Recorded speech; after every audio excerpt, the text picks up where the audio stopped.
Good afternoon and welcome to the weekly St. Clair County Coronavirus Update. I'm Justin Westmiller, the Director for Homeland Security and Emergency Management.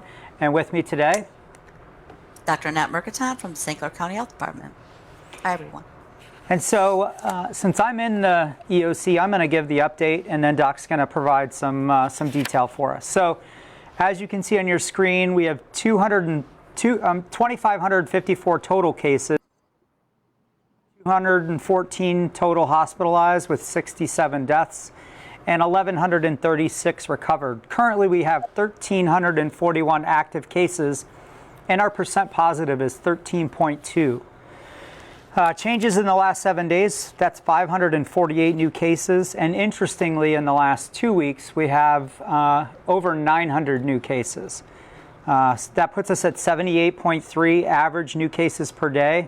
And we are hovering right around that 600 mark for average number of tests per day. The next slide. The next slide, I think, is one of the most telling slides. It's our current curve, and as you can see, we are rocketing upwards. We've gone up so far that the March-April curve looks very small in comparison to where we are. Now we're going to talk a little bit more about some of the impacts on what's currently happening in our community, but we just want to make sure everybody sees that. The next slide, our percent positivity, obviously it's going up. It's at 13.2%, so we are up much higher than we were in the last couple weeks and months, and we've gone up in the last week pretty exponentially. So, and then finally the dashboard link, as you can see, you can always get that at stclaircounty.org offices/health/covid19.aspx, and that just will give you the daily information. All right, Doc, do you have any information that you want to put out prior to answering questions today? Well, I think what is on everyone's mind is what does this mean? As more people get sick, more people will get seriously sick. The percentage is still low, but as you have more people, that number will impact our healthcare systems. And we are, in fact, seeing many of our healthcare systems throughout the state feeling the burn, starting to divert cases. In fact, I just saw one statistic from this morning that over 60% of the hospital beds in the UP are now COVID related. So we are there. We are at the threshold of having difficulties with these cases. As you know, our schools are already having a great deal of difficulty with staffing. And we're concerned about workforce staffing, especially our essential workforce. We need our firemen and our police out there to protect us. And if they all get sick at the same time, it's going to be very challenging. We still need to try and manage that exponential growth amongst people we know by isolating when we're sick and quarantining if we think we've been exposed. That does work. It will slow things down, hopefully in our little groups, and allow people to continue to function in the ways that we need. So I'll stop there and just kind of take your questions and see where they take us. So we just had a first question was on the feed. People are just wondering why we're on at the same time as the governor. Can you address that? Yeah, that's easy. So we're always on every Thursday at 3:30. The governor didn't announce until, I'm not even sure when the governor announced, but this is a standing date for us. And it just makes sense that we continue on at this point. So that's why that happened. And remember, Facebook Lives can be shared. You don't have to watch it live. You can watch the governor first and then watch us later. So, our recording is available for people to share beyond this. Right. Oh, this is a great opportunity to tell everybody, though, about our switch in times. Yes. Because, as you know, we're getting into Thanksgiving and the holidays. And so those are all on Thursdays. So what we're going to do is move our Facebook Live until January on Tuesdays. Are we next week Tuesday or? I believe it's help me out here, Elise, it's the 24th, right? So it's not next week. It'll be on Thursday. Yeah. Okay. The following week will be Tuesday. So Correct. next week will still be on Thursday, but then the week of Thanksgiving, we'll switch to Tuesdays at 3 o'clock. 3 o'clock, I'm assuming, or 3:30. 3:30. It'll be at 3:30. 3:30. And we'll continue to do Tuesdays at 3:30 through the new year. That's so correct. if you miss us, that's where we are. Great. Doc, will you take the first question on your sheet? I have my sheet here. I can. will you I'll read read it it off today? to you. Yeah. Are the So majority of our local cases being spread from close family, friend contacts, workplaces, public gatherings, or unknown? Okay. I have that answer. Brandon sent that to me. I apologize. So, in the last 2 weeks, there's been 900 cases, as we mentioned. In the majority of cases, as is true when you have widespread community transmission, kind of the definition of community transmission, the majority of cases we cannot identify a source. We also, by the way, are not being able to keep up with all of our case investigations, so that may be entering the equation. What we do know is that approximately 17% of our new cases are exposed through household contacts, and almost 10% of new cases are attending some kind of a community event, a mass gathering, or had recent travel. So we are still able to identify those high-risk things, but again, the issue is we really don't know where most people are getting exposed, and it would not be unusual at all for somebody to get sick and not really know where their exposure came from. Great.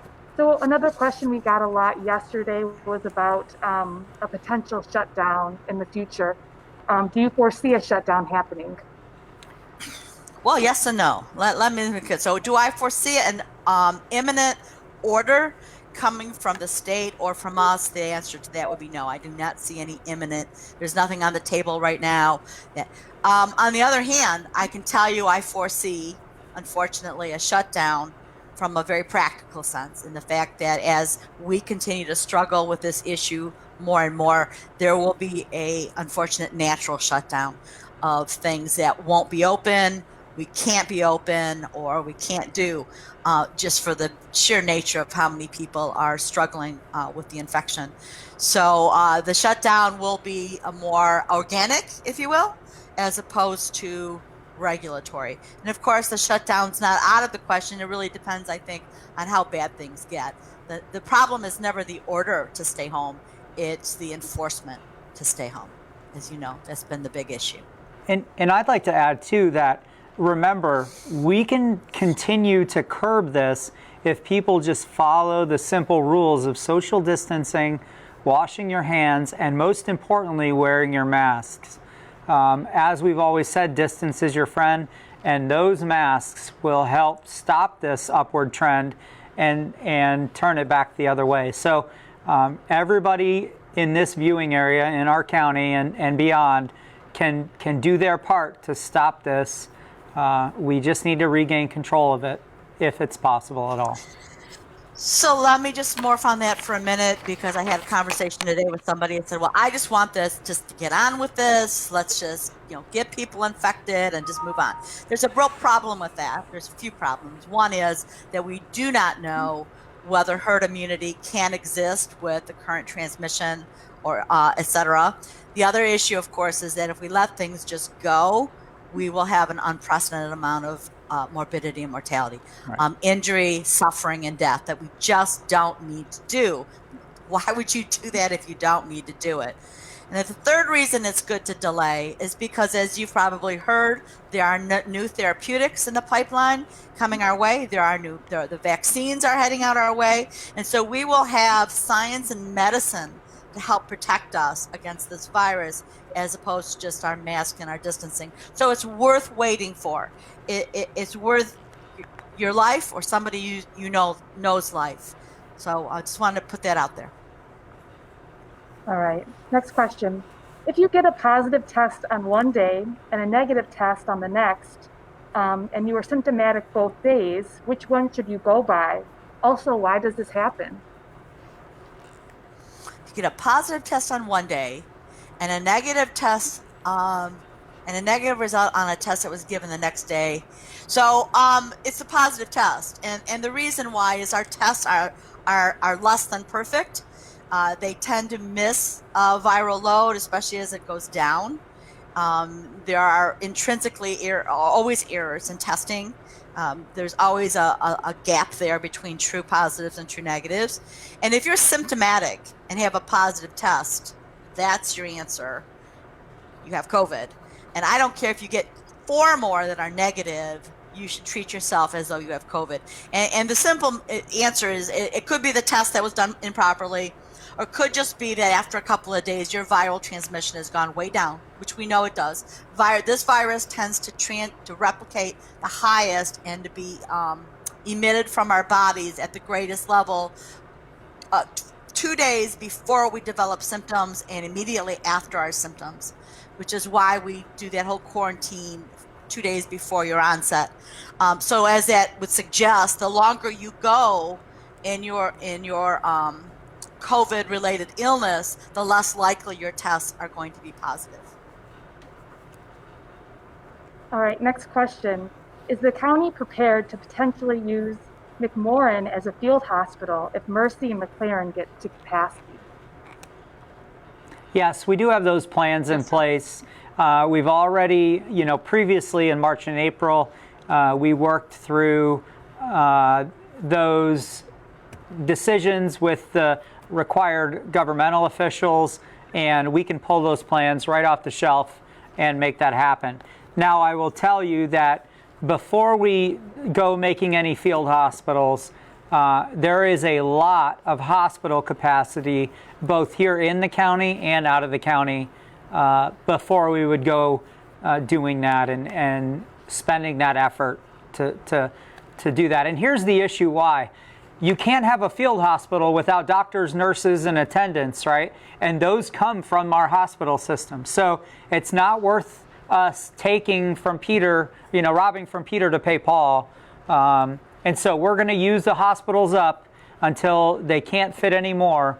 And then we're going to work on transfers. And then if we still don't have any space, then we will pull those plans out. Okay. I'll next just say question. too, let me just comment on that because obviously that's one of our greatest fears where we have to start using emergency level care for people. We will lose more lives in those situations and a great deal of suffering will occur from that. But again, if you look back in the spring or anywhere else in the country when we had surges, if people just hunker down and stop going out, the viral transmission will slow down. And with slowing down, we can manage with our hospital facilities where they are. So this is going to be, as you mentioned, we talked about an order. Organically, I think this will become very obvious to us if we're getting there. All we have to do is pull back and not expose each other to the virus, and it will slow. I can't say this enough. It is not business. It is not business as usual right now. It just isn't. The data is there. We're seeing it every day. Please understand that it's not business as usual.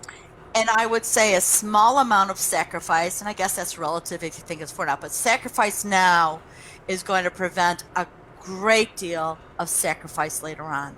It really is about, making those choices, about making sacrifices now, or just paying the price later on. And please listen to us. All right, Okay. next question. I got a sister who tested positive for the COVID-19 virus. The next couple of days later, she had to do another test. She said they went up higher in her nose. My question is, if she's positive and the next test is negative, you guys record these tests, so how can she be positive and negative at the same time? The doing of a second test will renew your count in the virus area? Kind of a lot like our last question, and testing has to be done with our brains. Testing alone is not the answer. It has to be combined with how a person's feeling, what their risk of COVID is. And at this point, unfortunately, the risk is very high for everyone. But a positive test is a positive test. Now, we were in a place where we said a rapid antigen test should be followed by a confirmatory test. But now that we have such high transmission, I can tell you those protocols have changed. It just takes a while from sometimes our testing facilities to kind of catch up. If you have a positive test, in my opinion, you do not need to get confirmatory testing. We have so much COVID now that a positive test would be a reliable indicator to me. And by the way, if you get tested multiple times, you're not counted multiple times. Right. You as an individual are counted as one case for 90 days. And we don't recheck you. We don't recount you even if you got tested a month later. We use it one individual. That doesn't matter how many times they were tested or what the results of the tests are. And I would also request at this point, please don't go and get multiple tests. Save those tests no for point. That's right. Save those tests for other people because we are starting to run a little short on supplies. That doesn't mean we can't get them in, but just know that supplies are running short state and nationwide again. Well, make no mistake about it. This is not just a St. Clair County or a Michigan issue. All you have to do is look. You'll see that this is bigger than anything we've ever had. You can expect resource problems coming down the pipeline. Now, Justin and I are on this 24/7. We're talking about it, but you can expect this. So we have to be smart with what we're using and how we're using our resources. And testing is one of those smart things. Testing is a great asset because it will help us, especially when we have outbreaks and situations where we have to get people to work. But it doesn't mean, and so what that means is, if you get exposed, you do not need to run off that day and get a test. If you're exposed, you should be in quarantine for 14 days. And I don't care if you get 4 negative tests, you're still in quarantine for 14 days. I must get this question 20 times a day. So when you should get a test is if you are feeling ill, regardless of exposure or not. At this point, if you're feeling ill, you should get tested. And if you really have a really essential duty that you have to do or essential activity you have to do, and you know that you might have had exposure, at least wait 5 days, 6 days to get that test, because it's not likely on your first day of exposure that you're going to be positive. It's not likely at all. So wait a little while before you get the test, and hopefully we'll get these guidelines out and we can help everybody with that. But we don't want to be wasteful with tests at this point. Okay. All right, next question. If someone in your household tests positive, is everyone supposed to stay home? I know 3 to 5 cases now where the spouse will still go to work, shopping, or banking. Okay, Justin, I'm looking at you, but maybe you can jump in. So yes, if someone in your household has COVID, you've all been exposed. I mean, Right. Short of you like living in a garage and you don't even, talk to these people or whatever. There's situations. But yeah, you're all exposed, which means you all need to quarantine for 14 days from the last date of exposure. Now, remember, that could mean if a person's sick for 10 days, their isolation for 10 days, your quarantine will begin on their last day of isolation. So it can get pretty prolonged, and I understand that. If you're going out and shopping and doing that, you're not quarantining. You're not. You're risking a lot of people exposure, because remember, you can expel the most virus before you're even sick. So that's a really important component. Now, there are caveats to quarantines. We know that some people have to work. Healthcare workers, our first responders, they have to work even after exposure, as long as they're not sick, as long as they use a very protective PPE, and we do everything in our power to avoid those individuals to be exposed to other people while they're working. So, and even in some of those situations, if it's a high-risk exposure, we don't want them to work. So, yes, 14 days of quarantine means home. It doesn't mean shopping. It doesn't mean going to your friend's house to play cards. It means you stay home with your family for the full amount of time. All right, next question. Justin, do you have anything to add? No, I mean, I think you nailed it, right? So this is another way to help stop that, curb that transmission. If you know that you've been impacted by this, then just take that break. I understand that some people may not be able to work from home, and this causes hardship. But imagine the hardship that it could be if you were responsible potentially for other people's passing. That would be worse, right? So this is the toughest time I believe that all of us watching and going through this will ever have to go through. And it's going to take all of us working together to turn the tide on this. Well, and I'll just remind everyone, in the first question we talked about, that do people know where they got infected from? And we're at a place now where most people don't know where they got infected from. Because well, guess everywhere. where they got infected from? From the store, it's not the virus is just magically coming into their home. It's because they are inadvertently going somewhere where that exposure is occurring and they just don't know it. Right. So it's real, and it's important that everybody does this. All right. What is the average time to get results back after a test if done at drive-up appointment at a hospital?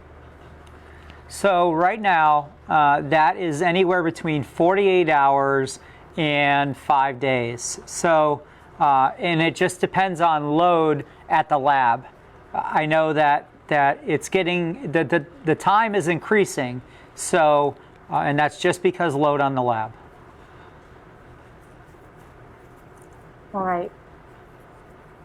Is there anything that can be done when a person has been exposed and they are not asked to quarantine by their employer? Do They it should themselves. quarantine. Yeah. Yeah. If somebody doesn't ask you to, please do it on your own. Yeah. That's the right thing to do. All right. Why is Sarnia doing so well in lessening the spread and we are doing so poorly? Well, the border's closed, right? So just because we can see them 500 yards away doesn't mean that they're getting transmission from our side. So that's good.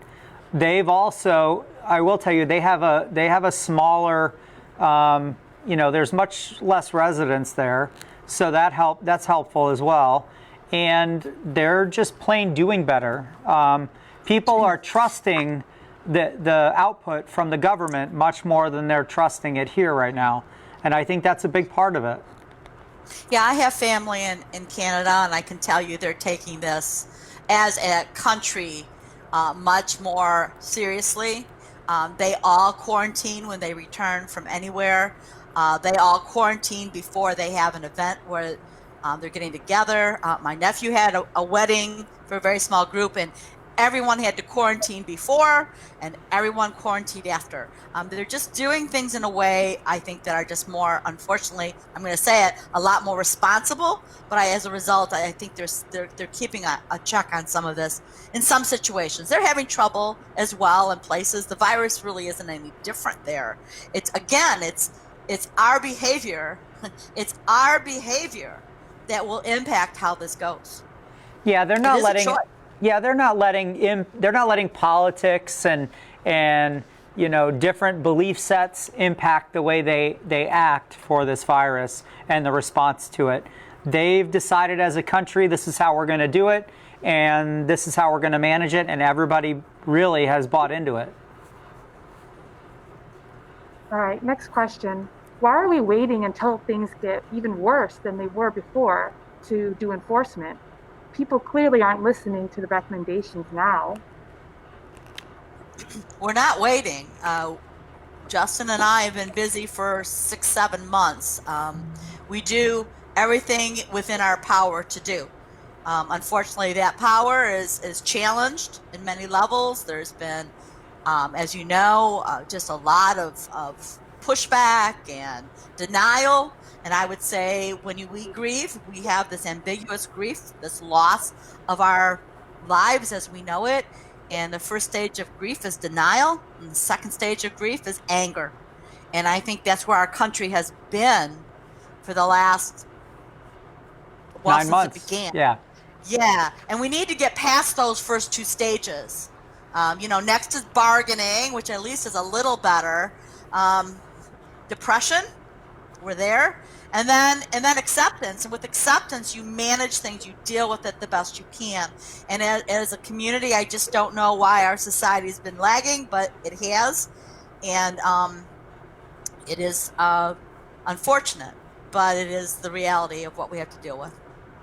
I don't think we've failed to do anything. I think we've tried to do everything in our power. It's just, as a country, we just have a kind of a different setup than others. And I think sometimes we've even gone above our authority a little bit and kind of been out on the edge to do those sorts of things just because it was the right thing to do, you know?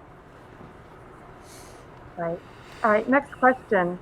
What about parenting orders that require a child to travel between houses and counties? If the other party isn't careful, we still have to send over the child to endanger them and our family to follow the order. It's awful.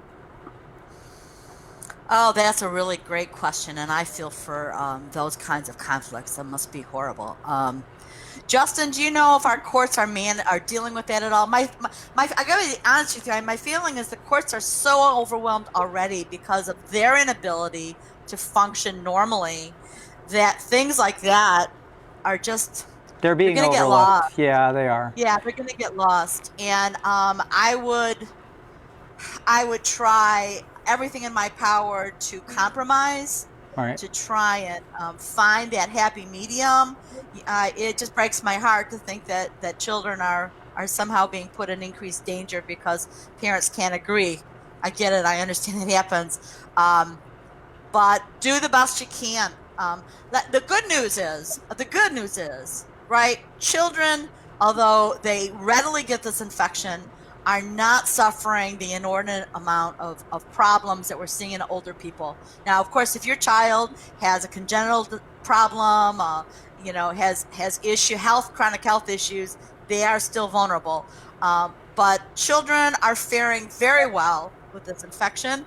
It's those of us adults that have those risk factors that are really going to start clogging up the system.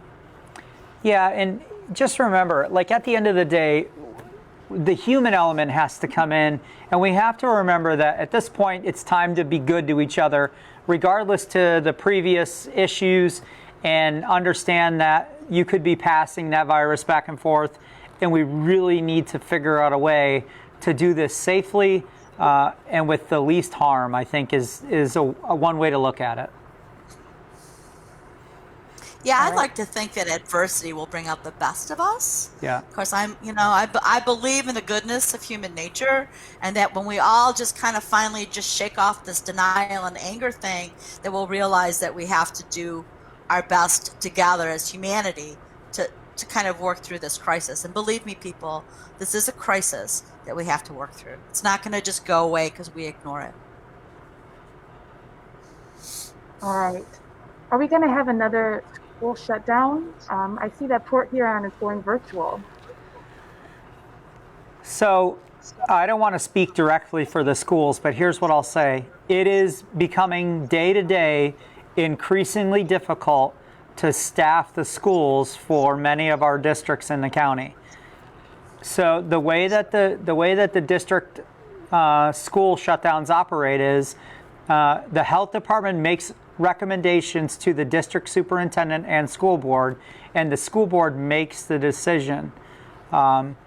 We know that many of our school districts are struggling to staff what they need, and as long as the percent positivity and the cases continue to grow, that will not get better.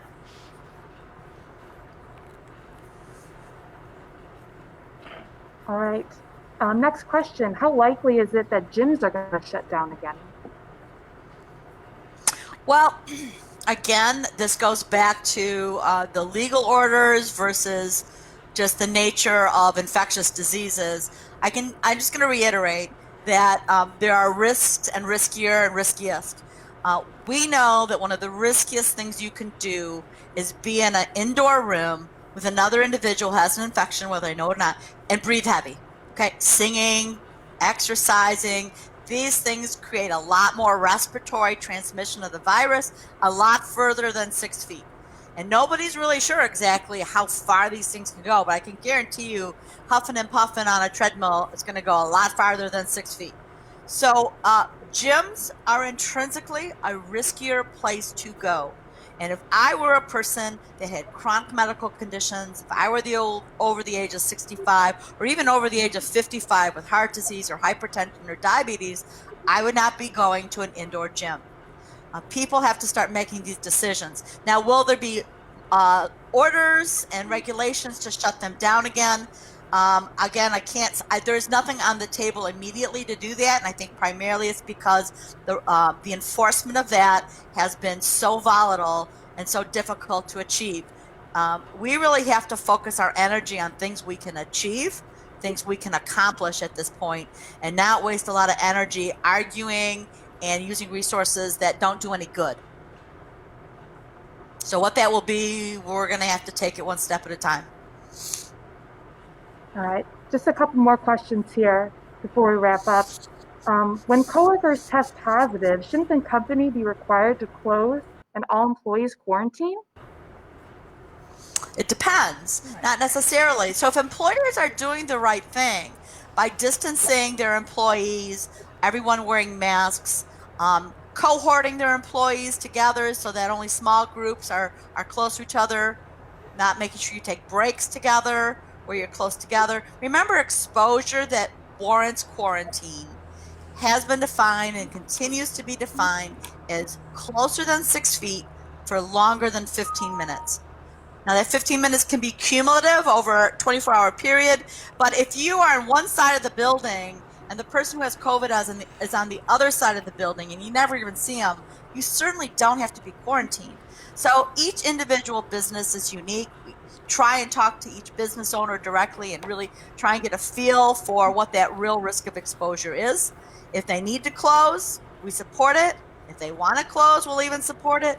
But if there's that exposure issue is very individualized based on the business. All right. Are you getting test results before the patients from their doctor? No. Not in most cases, no. So our system, remember the system that the health department uses is through the statewide surveillance system. Labs, once a lab receives its test and finds it, the lab puts those results into the statewide system, and we get it probably within 24 hours, okay? Meanwhile, your result is on your portal, or your doctor gets a call immediate or a fax from the lab and calls you and lets you know. So I would say, I don't know if it's the majority of time, but I would guess it is, that the patients or the people are generally identifying they have COVID before we do. Which means you have to know what to do, right? Right. Right. All right, so 2 more questions. What has happened to the responsibility of the state and country not protecting the people? So I'll take that one. So here's what I'll say. I would not say that federally or statewide there aren't actions being taken to protect the people. On the state level, there's obviously been some orders through MDHHS and MIOSHA to cover some of the orders that were previously upheld by the governor. That continues. On the federal level, the way the state of Michigan works and the way the whole country works for emergency management and public health management is it's really a home rule situation where locally it's managed and then it's managed at the state level, and then the federal authorities help when everybody else is overwhelmed. In this situation, everybody in the country is overwhelmed at the same time and resources are scant. So I think everybody right now is doing the best they can in a situation that's extremely unprecedented. What I will say is there are a lot of things we can learn and we can do better at next time. I think we'll be, the answer is yes. I think we'll be more prepared for something like this. We'll have far more resources after something like this. But the preparation wasn't there because nothing like this was ever thought to be able to happen. All right. I disagree with you. You do? Well, we've been planning pandemic response for Absolutely. decades. But Yeah, we but- didn't know what level it could reach for sure. Right. But, that was my point. We didn't plan for everybody to be impacted at the exact same time to such a high level. Was my point. The voracious contagiousness of this virus, for sure. Right. Absolutely. All right. And then we just had a question too about restaurants and bars not taking names. What do you do if you find that when you go into an establishment? Report it to us. We'll try and enforce the orders to the best of our ability, just like businesses that are non-compliant with masking or all those things. You send the complaint to us, COVID-19 at stclaircounty.org, or give us a call, 987-5300, and I always forget the COVID hotline number. It'll go up at the end. I got it. And we will track it down. And we'll give them a call and find out what the issue is, and try and initially get compliance voluntarily. And then if they continue to be non-compliant, we can pursue it with more legal approaches. Yeah, and you can send those either to COVID-19 at stclaircounty.org, like I think was said, or you can call 810-966-4163. All right. And then we just have one more question that was on our Facebook page yesterday. Do we have any idea where this virus came from? Human error? Animal? Bat. What we know is the closest genetic link is to bat. Whether that was the primary animal to human transmission is not clear. From my understanding, there is no nefarious proof of any kind of human manipulation of this virus to directly cause harm. So obviously those things continue to be reviewed. I do want to share that there is an ongoing concern now with the virus being able to be transmitted to minks. We've had several mink farms throughout the country, even one here in Michigan, where the virus has decimated the mink population there, and that it can go from human to mink and from mink to human. So there is some uncomfortable animal to human pieces with this that continue to be evolving. All right. We just have a couple more questions that came up. Are you comfortable going a little bit longer? I am. Sure. Okay. Sure. All right. Do you want to encourage people to download the Michigan COVID app? Oh, that's the app that helps. Go. By all means, go ahead. On our end, it creates a lot of logistic issues we're trying to figure out. So we have to put codes in that allow that linkage to happen. So in other words, we have to know about the case for it to work for you. But by all means, anything you can do to help assist other people know that they've been exposed is a very useful thing to do. All right. And we'll come up that more as time goes by. Go ahead. All right. Do all businesses have to wear masks? Like if it's an oil change place, for example? Yes. Yeah. So anytime you have two people working near each other, it's required that masks are worn. Period. Doesn't matter what you're doing. Public place. Public place. Or a place right. where the public can come into. Is there any evidence that the virus is weakening, or are we not seeing a surge of deaths because the cases are so recent, or medically we have better care for patients?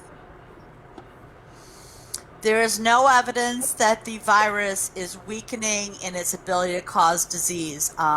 There are some mutations that would suggest that it's easier spread, but how it impacts the body has not changed. There's an interesting question about why we have seen this lag in deaths. Unfortunately, I think it's a lag in deaths and not an intrinsic change in the virus. And I think hospitalizations and deaths are following by weeks, many weeks, the surge in the population. We do treat COVID better. I think we're going to see a lower case mortality rate than we did in the spring because we do treat it, have a better idea of how to treat it.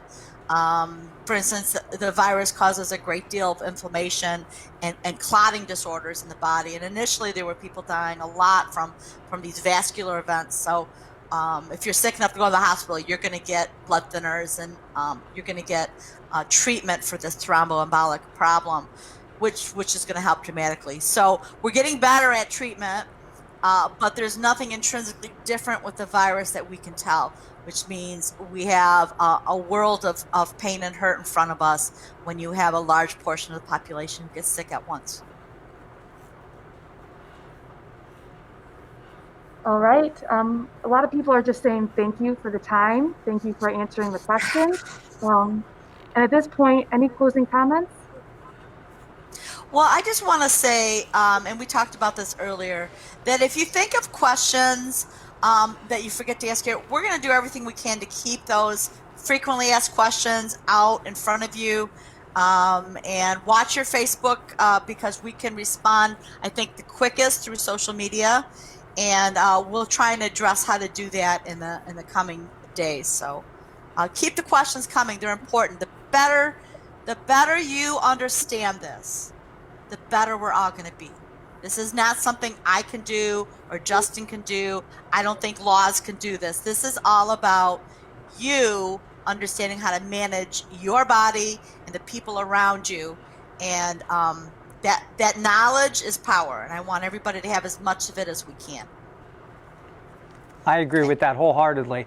And the one thing I would like to add too, we have a local COVID-19 pandemic response for our local workforce, and the St. Clair County Emergency Operations Center, working in conjunction with Community Mental Health, has deployed a team to assist organizations and businesses to support their employees as they cope with the stress, anxiety, and other complex emotions related to working or returning to work during the pandemic. So know that that's out there, know that that's available. You can contact Amy Smith at 810-650-8737 if your workplace is interested in that, or you as an owner or operator are interested in that. Again, you can also contact the COVID email at covid19@stclaircounty.org, and we'll get you to the right spot. We'll get you to Amy so that she can help you with that. But I just wanted to make sure that everybody knew that resource was out there. As far as wrapping up, I just want to say thank you to everybody. Know that we got some really good news this week with the 90% rate for the new vaccine that's come out. I know there's 5 or 6 more vaccines that are right behind it that they're working on. So there is an end potentially in sight. And we're going to continue working just as hard as we always have to get to that end point. So just keep on keeping on, and we'll see you next week. Thank you all.